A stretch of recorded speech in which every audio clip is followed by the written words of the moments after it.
Já, en Habba, þeir eru með flest lögin. Skiptir ekki máli. Við bara æfum fleiri lög.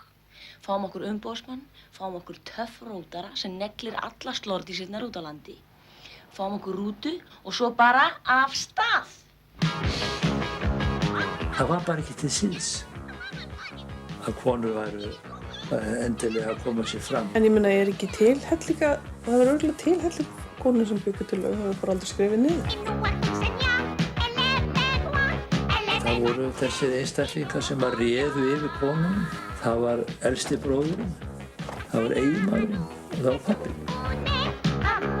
Það skráði ekki söguna og einhvern veginn hafa þær gleymst að miklu leyti. Aðaleinkenni þess efni sem er geymt í munnlegri hefð, til dæmis þjóðlaga, er auðvitað það að það er engin höfundur. Þetta er svo falin saga. Þau eru kynleg, þessi valdakerfi. Ég vildi að ég hefði haft Keystone og stelpur rokka og allt þetta í gangi þegar ég var að byrja vegna þess að það hefur verið ómetanlegur stuðningur. Við stofnuðum Stelpur rokka fyrir 4 árum af því okkur fannst vanta rými þar sem að stelpur geta komið saman, lært á hljóðfæri, spilað í hljómsveit og sami eigin lag og þar sem að þær gætu bara farið svolítið óhræddar upp á svið og öskrað og pönkast saman. Við þurfum mjög meðvitað að búa til fleiri kvenlæg tónlistarrými.